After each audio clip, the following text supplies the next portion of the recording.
201401074 akan menjelaskan tentang pengertian teknik pembelajaran. Teknik dalam pembelajaran merupakan suatu alat yang digunakan oleh guru untuk menyampaikan bahan-bahan pengajarannya yang telah dipilih untuk para peserta didik. Teknik yang dipilih haruslah sesuai dengan pelajaran yang digunakan dan seirama dengan pendekatan yang digunakan.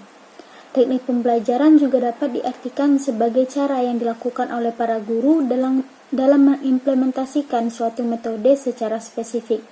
Misalnya penggunaan metode ceramah pada kelas yang jumlah siswanya yang relatif banyak tentu akan membutuhkan teknik tersendiri, dan tentunya juga akan berbeda dengan penggunaan metode ceramah pada kelas yang jumlah siswanya terbatas. Dengan artian lain, bahwa teknik adalah cara konkret yang dipakai saat proses pembelajaran berlangsung. Guru dapat berganti-ganti teknik pembelajaran meskipun dalam koridor metode yang sama. Suatu metode dapat diaplikasikan melalui berbagai teknik pembelajaran. Jadi dapat juga disimpulkan bahwa teknik merupakan daya upaya atau usaha-usaha yang ditempuh oleh seorang guru dalam rangka untuk mencapai suatu tujuan pengajaran yang paling praktis, namun tetap harus merujuk atau berpatokan pada metode tertentu. Bismillahirrahmanirrahim. Assalamualaikum warahmatullahi wabarakatuh. Saya Wanda Nuritasari dengan NIM 2014010102 akan menjelaskan tentang bagian macam-macam teknik pembelajaran pada PAI. Yang mana teknik yang pertama ialah teknik dalam metode kooperatif. Teknik dalam metode kooperatif terbagi menjadi 6. Yang mana yang pertama ialah teknik Numbered Heads Together atau NHT, yang mana kelebihan pada teknik ini ialah setiap siswa menjadi siap semua. Yang kedua, siswa dapat melakukan diskusi dengan sungguh-sungguh. Yang ketiga, siswa yang pandai dapat mengajari siswa yang kurang pandai. Akan tetapi kelemahan atau kekurangan pada teknik Numbered Heads Together ini ialah kemungkinan nomor yang dipanggil akan dipanggil lagi oleh guru. Tidak semua anggota kelompok dipanggil oleh guru. Lalu, yang kedua ialah teknik investigasi kelompok atau group investigation. Yang mana kelebihan dari investigasi kelompok itu sendiri ialah dapat memadukan antara siswa yang berbeda kemampuan melalui kelompok heterogen. Yang kedua, melatih siswa untuk meningkatkan kerjasama dalam kelompok. Yang ketiga, melatih siswa untuk bertanggung jawab sebab ia diberi tugas untuk diselesaikan. Akan tetapi, ada pula kekurangan dalam teknik ini, yang mana kekurangannya itu ialah dalam berdiskusi, sering sekali yang aktif hanya sebagian siswa saja. Dan yang kedua, adanya pertentangan di antara siswa yang sulit disatukan karena dalam kelompok sering berbeda pendapat. Dan yang ketiga ialah bahan yang tersedia untuk melakukan penemuan kurang lengkap. Dan yang selanjutnya ialah pada teknik dalam metode kooperatif ini ialah teknik jigsaw.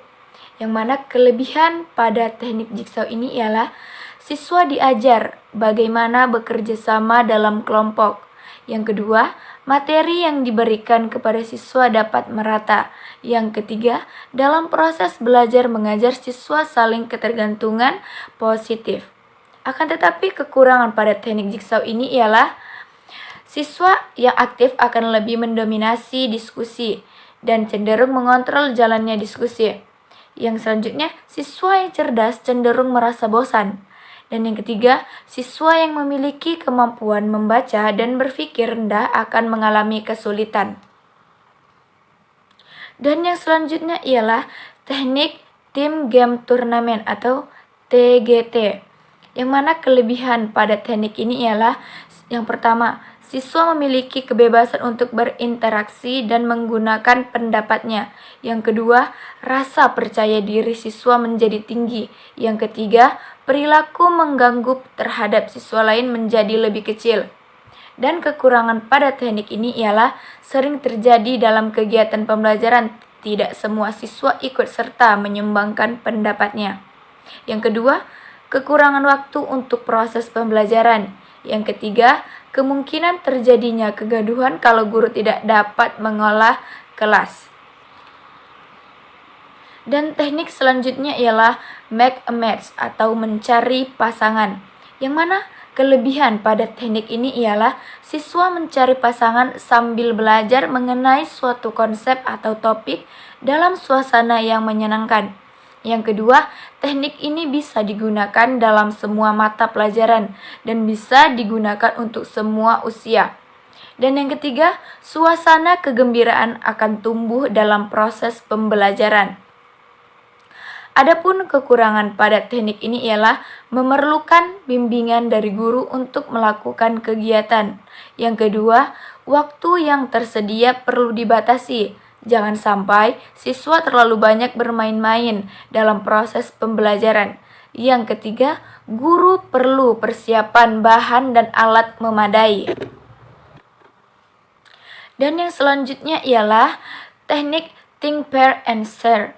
Yang mana kelebihannya di sini ialah siswa dapat merumuskan dan mengajukan pertanyaan yang diajarkan. Yang kedua, siswa terlatih menerapkan konsep karena bertukar pendapat dan pemikiran dengan temannya untuk memecahkan masalah. Yang ketiga, siswa lebih aktif dalam pembelajaran karena menyelesaikan tugasnya dalam kelompok. Dan kekurangan atau kelemahan dalam teknik ini yang pertama ialah sangat sulit diterapkan di sekolah yang rata-rata kemampuan siswanya rendah dan waktu yang terbatas. Dan yang kedua, masing-masing kelompok perlu diawasi lebih intens oleh guru. Yang ketiga, ide yang muncul dari siswa kurang maksimal. Yang selanjutnya ialah teknik dalam metode konstekstual, di mana di dalam metode ini terdapat beberapa teknik. Yang pertama ialah teknik problem based interaction atau PBI. Adapun kelebihan dalam teknik ini ialah peserta didik dilibatkan pada kegiatan belajar sehingga pengetahuannya benar-benar diserapnya dengan baik. Yang kedua, dilatih untuk dapat bekerja sama dengan peserta didik lain. Yang ketiga, dapat memperoleh dari berbagai sumber. Adapun kekurangan pada teknik ini ialah untuk peserta didik yang malas, tujuan dari metode tersebut tidak dapat tercapai. Yang kedua, membutuhkan banyak waktu dan dana. Yang ketiga, tidak semua mata pelajaran dapat diterapkan dengan metode ini. Yang selanjutnya ialah teknik Pfister and Pfister, yang mana kelebihan pada teknik ini ialah materi yang diajarkan lebih terarah, karena pada awal pembelajaran, guru menjelaskan kompetensi yang harus dicapai dan materi secara singkat terlebih dahulu. Yang kedua, siswa lebih cepat menangkap materi ajar, karena guru menunjukkan gambar-gambar mengenai materi yang dipelajari. Yang ketiga, dengan menganalisa gambar, dapat mengembangkan daya nalar siswa untuk berpikir logis. Adapun kekurangan pada teknik ini ialah sulit menemukan gambar yang bagus dan berkualitas sesuai kompetensi dari materi yang akan diajarkan. Dan yang kedua ialah memerlukan waktu yang lama dalam pembelajarannya. Yang ketiga, jika guru kurang ahli dalam mengelola kelas, ada kekhawatiran kelas akan kacau dan tidak kondusif. Teknik selanjutnya ialah mind mapping, yang mana kelebihan pada teknik ini ialah dapat mengemukakan pendapat secara bebas, dapat bekerja sama dengan teman lainnya, dan catatan lebih padat dan jelas. Dan adapun kekurangannya ialah waktu terbuang untuk mencari kata kunci pengingat, karena kata kunci pengingat terpisah oleh jarak. Waktu yang terbuang untuk menulis kata-kata yang tidak berhubungan dengan ingatan. Dan waktu terbuang untuk membaca kembali kata-kata yang tidak penting. Dan yang terakhir ialah teknik dalam metode konvensional, yang mana teknik ini terbagi menjadi 3. Yang pertama, teknik diskusi. Yang mana kelebihan pada teknik ini ialah merangsang siswa kreatif memberikan gagasan atau ide. Yang kedua, berani mengungkapkan pendapat, dan yang ketiga, dapat bertukar pikiran. Serta kekurangan dalam teknik diskusi ini ialah yang pertama, hanya beberapa siswa yang aktif. Yang kedua, pembahasannya meluas dan keluar dari materi pembelajaran. Dan yang ketiga, membutuhkan waktu yang cukup panjang.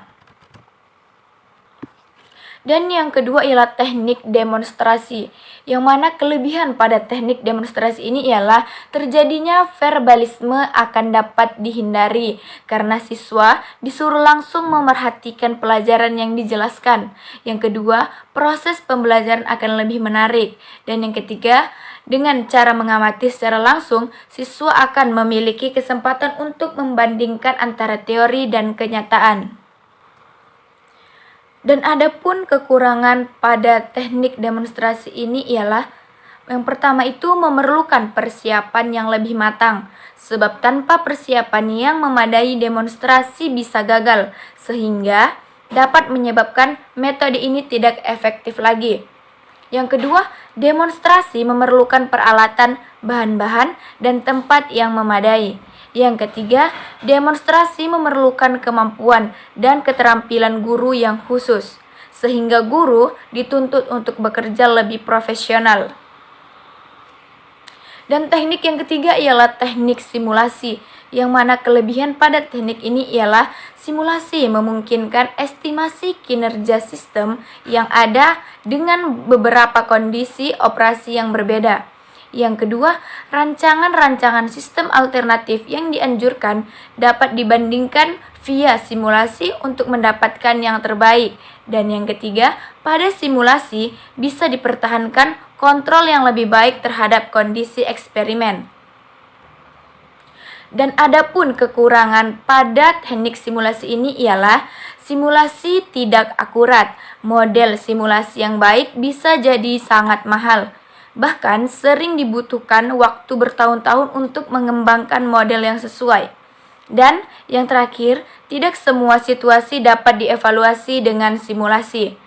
Dan itulah yang dapat saya sampaikan tentang macam-macam teknik pembelajaran pada PAI, baik itu kelebihan dan kekurangan.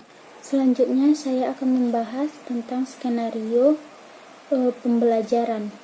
Skenario pembelajaran merupakan urutan cerita yang disusun oleh seorang guru agar suatu kegiatan pembelajaran terselenggara sesuai dengan yang diinginkan.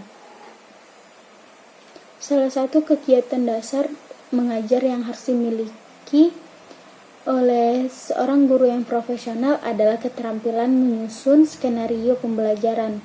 Keterampilan tersebut berarti sebuah keterampilan merancang langkah-langkah kegiatan pembelajaran yang terdiri dari pendahuluan, penyajian atau kegiatan inti, dan penutupan, serta uraian pembelajaran yang akan dilaksanakan, serta pemilihan media alat yang akan digunakan oleh guru dan peserta didiknya dengan tujuan untuk memudahkan proses pembelajaran. Tujuan dari penyusunan skenario pembelajaran berguna untuk memberikan pedoman tentang tahapan-tahapan atau langkah-langkah urutan kegiatan pembelajaran, memandu uraian kegiatan-kegiatan pembelajaran yang akan dilakukan baik oleh pengajar maupun peserta didik tentang metode, strategi, teknik, media, dan alat yang digunakan selama proses pembelajaran berlangsung, serta tentang estimasi penggunaan waktu pada setiap kegiatan pembelajaran. Salah satu contoh dari skenario teknik pembelajaran PAI yaitu pada kelas 1 SD atau MI, menggunakan teknik demonstrasi dan metode konvensional. Yang pertama yaitu KDS, kompetensi dasar sikap spiritual, yaitu terbiasa membaca basmalah setiap memulai belajar. Yang kedua yaitu kompetensi dasar sikap sosial, menunjukkan sikap percaya diri dalam melafalkan huruf-huruf hijaiyah dan harakatnya. Yang ketiga yaitu kompetensi dasar pengetahuan, mengetahui huruf-huruf hijaiyah dan harkatnya secara lengkap. Yang keempat, kompetensi dasar keterampilan, melafalkan huruf-huruf hijaiyah dan harkatnya secara lengkap. Menurut Peraturan Permendikbud Nomor 37 Tahun 2018. Langkah-langkah skenario pembelajaran pada PAI ini, yang pertama itu kegiatan awal. Guru dan siswa saling menyapa dan berdoa sebelum pembelajaran dimulai. Memberi semangat sebelum pembelajaran dimulai dan menanyakan kehadiran siswa. Yang selanjutnya masuk pada kegiatan inti, menjelaskan tentang tujuan pembelajaran dan juga menerangkan terlebih dahulu kepada siswa perintah dan manfaat membaca Al-Quran dengan menggunakan bahasa yang mudah dipahami oleh para siswa. Yang ketiga yaitu mengorganisasikan siswa untuk belajar. Diawali dengan menunjukkan video animasi sebagai media pembelajaran yang diharapkan akan lebih menarik bagi para siswa. Dalam video animasi tersebut juga terdapat cara pelafazan huruf hijaiyah sebagai materi pembelajaran pada saat itu, baik itu berupa lagu huruf hijaiyah ataupun berupa gambar huruf hijaiyah yang terdapat berbagai cara pelafazan huruf hijaiyah jika telah memiliki harokat. Guru juga bisa menggunakan buku Iqra sebagai pelengkap media pembelajaran sehingga para siswa juga memiliki buku pedomannya masing-masing. Yang keempat yaitu membimbing penyelidikan atau memberikan latihan terkait materi yang telah materi agar menarik bagi para siswa pada saat itu. Maka sebagai guru bisa menggunakan game seperti game puzzle. Contohnya guru memberikan para siswa dalam berbagai kelompok dan tiap untuk bekerja sama dalam menyusun puzzle tersebut dengan urutan yang benar, dan jika telah selesai maka para siswa diminta maju berkelompok untuk melafazkan huruf hijaiyah tersebut secara bersama-sama di depan kelas. Selanjutnya yaitu menganalisis dan mengevaluasi. Setelah semua kelompok tampil, guru dapat menganalisis dan juga mengevaluasi apakah para siswa telah paham dengan materi pembelajaran pada hari itu.